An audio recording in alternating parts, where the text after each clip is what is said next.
Hi అండి, welcome back to my channel. ఇంకా fever వల్ల వాయిస్ అయితే ఇన్ఫెక్షన్ వచ్చిందండి. ఇప్పుడిప్పుడే కొంచెం వాయిస్ వస్తుంది. సీరియల్ చక్కగా చెప్తూ ఉంటాను, మీరు అర్థం చేసుకుంటారని అనుకుంటాను.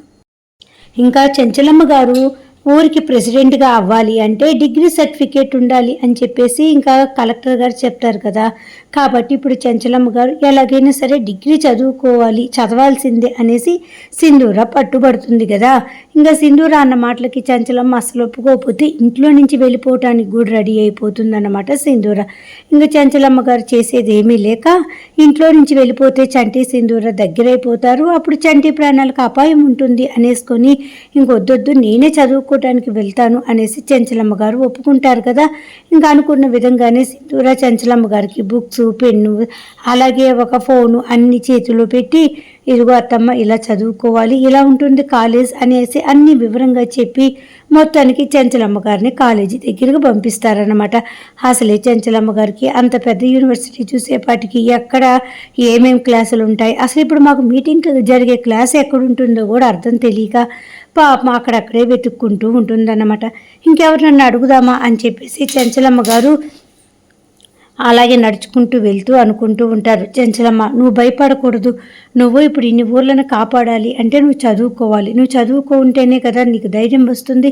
చదువు వల్ల చాలా ఉపయోగాలు ఉంటాయి. కాబట్టి నువ్వు ఎటువంటి అధైర్యపడాల్సిన పని లేదు. ధైర్యంగా ముందుకు అడిగి, తెలియపోతే వేరే వాళ్ళని అడిగి తెలుసుకో, అంతే తప్ప భయపడాల్సిన పని లేదు అనేసి తనకు తనే ధైర్యం తీర్చుకొని ఇంకా మొత్తానికి కాలేజీ లోపలికి వెళ్తూ ఉంటుందన్నమాట. అక్కడ ఒక 6-7 బ్యాచ్ అంతా కలిసి చక్కగా మాట్లాడుకుంటూ ఉంటారు.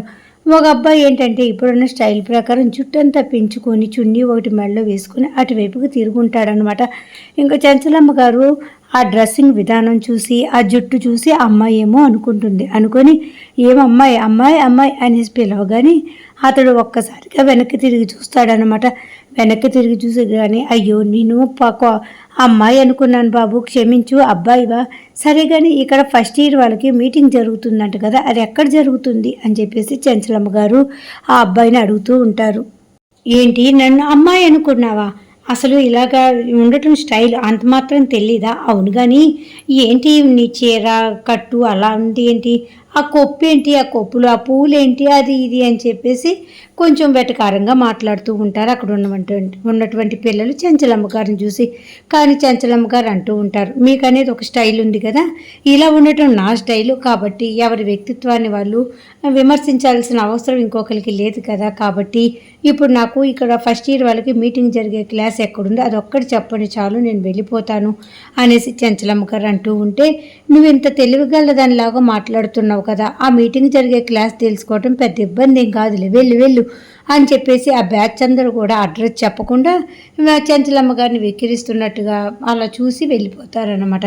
అప్పుడే చెంచలమ్మ గారు అనుకుంటూ ఉంటారు, ఉడుకు రక్తం కదా, ఇంకా ఉరకలేస్తూ ఉంటుంది, వీళ్ళు సరిగ్గా గౌరవం అవన్నీ లేకుండా పెరిగిపోయినట్టున్నారు అని చెప్పేసి చెంచలమ్మ గారు ఆ పిల్లల్ని చూసుకొని అనుకుంటూ ఉంటారు.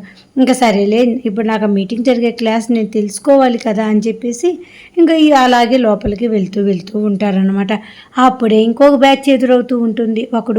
ఒక అమ్మాయిని సినిమాకి రమ్మని చెప్పి ముందు రోజు పిలుస్తాడనమాట. ఆ అమ్మాయి సినిమాకి రాదు. అందుకని ఈరోజు కాలేజీలో ఆ అమ్మాయిని ఏడిపిస్తూ ఉంటారు. వాడి ముఠాన్ని తీసుకొని వచ్చి, ఏంటే ఓవర్ యాక్షన్ చేస్తున్నావు, నేను సినిమాకి రమ్మని చెప్పాను కదా, మరి ఎందుకు రాలేదే అనేసి వాడు అమ్మాయిని అడుగుతూ ఉంటే అప్పుడు అమ్మాయి చెప్తూ ఉంటుంది, నేను ఇక్కడికి వచ్చింది చదువుకోవటానికి, సినిమాల వెంట పార్కుల వెంట నీతో పాటు జల్సాగా తిరగటం కోసం కాదు, నువ్వంటే నాకు ఇష్టం లేదు, నన్ను వదిలేసేయి అనేసి అమ్మాయి చెప్పగానే ఇంకా అప్పుడు అతను అంటూ ఉంటాడు, నీ ఇష్టంతో నాకేం పని, నాకు నువ్వంటే ఇష్టం, కాబట్టి నేను పిలిచినప్పుడల్లా ఎక్కడ పడితే అక్కడికి రావాలి, ఇంకా టైం ఇదా అనేసి నువ్వు మాట్లాడటానికే లేదు అనేసి తన ఒంటి మీద ఉన్నటువంటి చున్నీని లాక్కొని మెడలో వేసుకుంటాడు. ఆ అమ్మాయి పాపం అంతమందిలో ఒక్కసారిగా చున్నీ లాగేపాటికి సిగ్గుపడిపోతూ ఏడుస్తూ ఉంటుందన్నమాట. నా చున్నీ నాకు ఇచ్చేసి, ఏంటి నువ్వు చేసేది, ఇది కాలేజ్, అసలు ఏమన్నా నీకు మర్యాద ఉందా, మేనర్స్ ఉందా అని చెప్పేసి ఆ అమ్మాయి అతన్ని తిడుతూ ఉంటే అప్పుడు అతను అంటాడు, ఏంటి నాకు మేనర్స్ ఉందా, అది ఇదని పెద్ద పెద్ద మాటలు మాట్లాడతావా, ఇప్పుడు నీ పని చెప్తానుండు అనేసి ఆ అమ్మాయి చేయి పట్టుకోబోతూ ఉంటే అప్పుడే చెంచలమ్మ గారు అటు వస్తూ ఉంటారనమాట. ఇంక ఈ గొడవంతా చూస్తూ చెంచలమ్మ గారి చేతిలో ఉన్నటువంటి బుక్స్, ఫోను పక్కన పెట్టేసి గబగబా వచ్చి ఆ అబ్బాయి చేయి పట్టుకొని చక్కగా 2 ఏళ్ళు పట్టుకొని ఇరగదీస్తూ ఉంటుందన్నమాట. ఏంట్రా, కాలేజీలకు వచ్చింది చదువుకోవటం కోసమే కదా, నీకు అమ్మ అక్క చెల్లి అందరూ ఉంటారు కదా, ఇలా విలువ లేకుండా ప్రవర్తిస్తున్నావు దేనికి? అమ్మాయి అంటే ఆ అమ్మాయిని జాగ్రత్తగా చూసుకోవాల్సిన అవసరం ఉంది కదా, అలాంటిది అమ్మాయిని ఇంతమందిలో ఏడ్పిస్తావా? అసలు నీకు బుద్ధి ఉందా అని చెప్పేసి ఇంకా ఏళ్ళు, చేతికున్న ఏళ్ళు పటపట పటపట ఇరగదీస్తూ ఉంటుందన్నమాట. అప్పటికి అతను అంటూ ఉంటాడే, వదులు, నువ్వు ఏంటి నన్ను ఇరగదీస్తున్నావు? అసలు నేనెవరో నీకు తెలుసా? అసలు ఈ కాలేజీకి నువ్వు కొత్తలాగా ఉన్నావు, నేనెవరో తెలిస్తే భయపడి ఉనికిపోతావు అని చెప్పేసి చంచలమ్మ గారిని అబ్బాయి భయపిస్తూ ఉంటే, ఈ చంచలమ్మ గారు అక్కడే ఉన్నటువంటి ఒక పెద్ద రాయి మీదది చక్కగా కూర్చొని వాడిని మరీ ఇంకా చేతుకున్న ఏళ్ళన్నీ కూడా టపటపా ఎరగదీస్తూ ఉంటుందన్నమాట. ఏంట్రా, నాకు చెప్తున్నావా ఏంటి? నిన్ను చూస్తే నేను భయపడాలా? ఒరే, ఇంతకీ మీ ఫోన్ తీరా, ఫోన్లో మీ అమ్మ అని పేరు ఉంటుంది కదా, అమ్మ ఈ ఫోన్ తీసుకొని వాడి సెల్లో అమ్మ అనే పేరు ఉంటుంది కదా, ఆ పేరుకి ఫోన్ చెయ్యమ్మా అనేసి అనగానే ఇంకా వాడేమో వద్దు వద్దు మా అమ్మకు ఫోన్ చెయ్యొద్దు అనేసి అరుస్తూ ఉంటాడనమాట. ఇంకా చంచలమ్మ గారు అస్సలు ఊరుకోరు. లేదమ్మా, నువ్వు వాళ్ళ అమ్మకి ఫోన్ చేయి తల్లి, వాళ్ళ అమ్మాయి చూసుకుంటుంది ఇటు సంగతి అనగానే ఇంకా అక్కడే వాడి జోబీలో ఉన్నటువంటి ఫోన్ తీసి వాళ్ళ అమ్మకు ఫోన్ చేస్తారు. ఆవిడ ఫోన్ ఎత్తిద్ది అనమాట. ఇంకా అప్పుడు ఎవరినైతే ఏడిపించాడో ఆ అమ్మాయినే మాట్లాడమని చెప్పింది చంచలమ్మ గారు. అప్పుడే అమ్మాయి మాట్లాడుతూ ఉంటుంది. ఆంటీ, నేను పలానా కాలేజీ నుంచి ఫోన్ చేస్తున్నాను, నా పేరు ఇది, మీ అబ్బాయి నన్ను రోజు ఏడిపిస్తున్నాడు, నేనంటే ఇష్టం లేదని చెప్పినా సరే సినిమాలకు రా, షాపింగ్లకు రా అని చెప్పేసి ఒంటి మీద ఉన్నటువంటి చున్నీలు లాగుతున్నాడు, మీ అబ్బాయి బిహేవియర్ అస్సలు బాగోలేదు ఆంటీ అనేసి అనగానే, అవునా అమ్మ, వాడి అథవా ఇంటికి రాని అమ్మ, వాడి పేరు చెప్తాను అని చెప్పేసి వాడి పని చెప్తాను అనేసి ఆవిడ తిడుతూ ఉంటుందన్నమాట. ఇంకా అప్పుడే చంచలమ్మ గారు ఫోన్ తీసుకొని, ఇదిగమ్మా ఇదే ప్లేస్లో నువ్వు కానీ ఉంటే ఏం చేసేదానివి అనేసి అనగానే, చంపి పారేసేదాన్నమ్మా అని చెప్పేసి అంటుందన్నమాట వాడమ్మ. ఇంకా అప్పుడే అలా జరుగుతూ ఉంటే ఇంకా చంచలమ్మ గారు మొత్తానికి వాడికి బుద్ధి చెప్తారు. ఇంకా అమ్మాయిని, అమ్మ జాగ్రత్త, అమ్మ నలుగురు మగోళ్ళలోకి వచ్చేటప్పుడు ధైర్యంగా ఉండు, దేనికి భయపడకూడదు అని చెప్పేసి ధైర్యం చెప్తూ ఉంటుందన్నమాట. ఇంకా అలాగే చంచలమ్మ గారు ఇంకా మీటింగ్ జరిగే క్లాస్ రూమ్ కోసం వెతుక్కుంటూ వెళ్తూ ఉంటే అక్కడే ఇంకో బ్యాచ్ కూర్చొని ఉంటుంది. ఇంకా ఆ బ్యాచ్ని అడుగుతుందన్నమాట, ఫస్ట్ ఇయర్ వాళ్ళకి మీటింగ్ ఎక్కడ జరుగుతుంది అనేసి అనగానే, ఇదిగోండి ఇలా స్ట్రైట్కి వెళ్ళి రైట్కి తిరగండి, అక్కడే క్లాస్ రూమ్ ఉంటుంది అనేసి అక్కడ ఉన్నటువంటి కొందరు చెప్తారు. అప్పుడు చంచలమ్మ గారు మొత్తానికి క్లాస్ రూమ్ వెతుక్కుంటూ వెళ్తూ ఉంటే ఇంకా ఈలోపు ఇంటి దగ్గరకు వచ్చేపాటికి సింధూర ఓ టెన్షన్ పడిపోతూ ఇక్కడ వస్తువులు అక్కడ వస్తువులు ఇక్కడ పెడుతూ కాలుగారిన పిల్లిలాగా తిరుగుతూ ఉంటుందన్నమాట. ఈ సింధూరాన్ని చూస్తూ భవతి, రేణుక అనుకుంటూ ఉంటారు, ఏంటి దీనికి ఏం పని లేక అటు ఇటు తిరుగుతుందా లేకపోతే ఏంటి, అసలు ఎప్పుడు ఒక చోటగా స్థిరంగా కూర్చోదా, ఇది దీని ఓవర్ యాక్షన్, అసలు ఎందుకు ఇది ఇప్పుడు ఇలా కంగారు పడుతుంది అనేసి వాళ్ళిద్దరు అనుకుంటూ ఉంటారు. ఈలోపే మన భూషణం బాబాయ్ వచ్చేస్తాడనమాట. వచ్చి, ఏంటమ్మా సింధూర, ఏంటి అంత హడావిడిగా అంత టెన్షన్గా తిరుగుతున్నావు, ఏమైందమ్మా అనేసి అంటూ ఉంటే, ఏం లేదు మామయ్య, అత్తమ్మ గురించి ఆలోచిస్తున్నాను అనేసి సింధూర చెప్పి అక్కడే ఒక ప్లేస్లో కూర్చుంటుందన్నమాట. ఈలోపే వస్తాడు చంటి. అంక వెనకాలే కేశవ గారు కూడా వస్తారనమాట. ఇంకా కేశవ గారు అలాగే చంటి ఇద్దరు అంటూ ఉంటారు.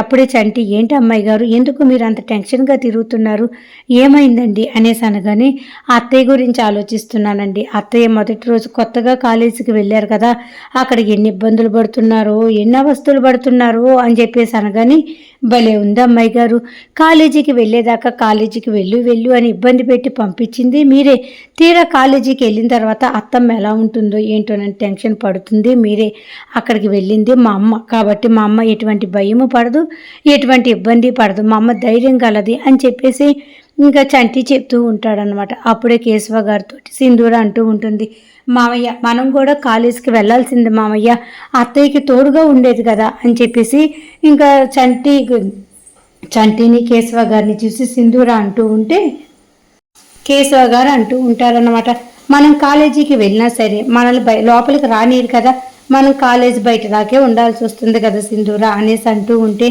అవును మామయ్య, కాలేజీ బయట అయినా ఉంటే బాగుండేది, అత్తమ్మకి ఎప్పుడు ఏం కావాల్సి వస్తా ఇచ్చేవాళ్ళం కదా అనేసి సింధూర అంటూ ఉంటే కేశవ గారు నవ్వుతూ ఉంటారన్నమాట. ఏంటి సింధూర, కాలేజీ గురించి నీకు తెలియనట్టుగా మాట్లాడతావు, లోపలికి వెళ్ళిన తర్వాత కావాల్సినవన్నీ వాళ్ళకి లోపలే ఉంటాయి, ఇంకేదో మనం ఇవ్వాలని బయట నిలబడాల్సిన అవసరం లేదు, మీ అత్తమ్మ గురించి నాకైతే టెన్షనే లేదు. ఎందుకంటే మీ అత్తమ్మ చక్కగా ధైర్యవంతురాలు, ఎలాంటి సమస్యనైనా ఎదుర్కోగలుగుతుంది. కాబట్టి నువ్వు ఎటువంటి టెన్షన్ పడకుండా ప్రశాంతంగా ఉండు అనేసి కేశవ గారు చంటికి సింధూరాకి ధైర్యం చెప్తూ ఉంటారనమాట. అప్పుడు సింధూర అంటూ ఉంటుంది, అత్తమ్మ వేషధారణ కొంచెం కొత్తగా ఉంటుంది కదా, అక్కడ కాలేజీ పిల్లలు అత్తమ్మని చూసి ఏ మాట పట్టిస్తున్నారు, అత్తమ్మని ఎన్నెన్ని మాటలు అంటున్నారు అని టెన్షన్ పడుతున్నాం మామయ్య అని చెప్పేసి సింధూర అంటూ ఉంటే అక్కడే ఉన్నటువంటి భవతి అంటూ ఉంటుందన్నమాట.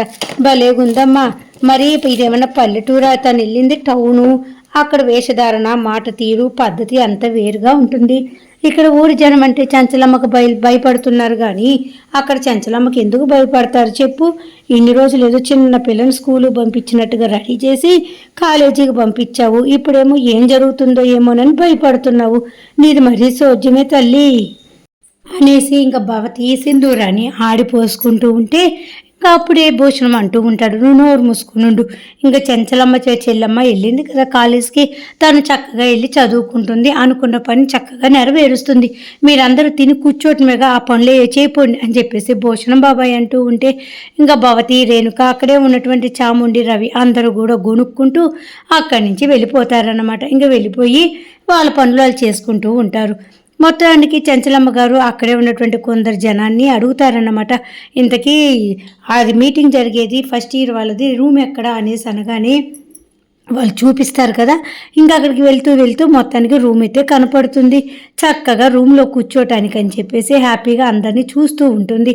అక్కడేమో అందరూ ఎవరి పనుల్లో వాళ్ళు మాట్లాడుకుంటూ ఎవరిష్టం వచ్చిన పనులు వాళ్ళు చేస్తూ ఉంటారు. కాకపోతే చంచలమ్మ గారు కాలేజీ లోపలికి వెళ్ళి ఒక అమ్మాయిని కాపాడారు కదా, ఆవిడ కూడా ఆ రూమ్లోనే కూర్చొని ఉంటుందన్నమాట. ఇంకా చంచలమ్మ గారు అందరినీ దీర్ఘంగా అలాగే చూస్తూ ఉంటారు కానీ అక్కడ ఉన్నటువంటి స్టూడెంట్స్ మటుకు చంచలమ్మ గారిని గమనించారన్నమాట. ఇంకా చంచలమ్మ గారు సీట్ ఎక్కడ ఖాళీగా ఉంది, నేను ఎక్కడ కూర్చోవాలి అని చెప్పేసి ఇంకా అలా గమనిస్తూ ఉంటే ఇంకా దరిద్రం జాలక మినిస్టర్ గారి కొడుకు హర్ష ఉన్నాడు కదా, వాడు కూడా ఇదే కాలేజ్ అనమాట.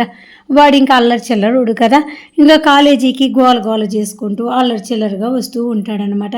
ఇంకా అప్పుడే వాడి ఫ్రెండ్స్ అందరూ అడుగుతూ ఉంటారు, ఏం మామ ఈ మధ్య కనపడటమే మానేసావు, చాలా రోజులు అయిపోయింది అనేసి అనగానే, ఆ మామ ఇప్పుడు వచ్చారా, ఇప్పటి నుంచి మన పని ఉంటుంది చూడు అది ఇది అని చెప్పేసి అందరినీ పలకరిస్తూ వాళ్ళ కల్లోలంగా ఉంటాడనమాట.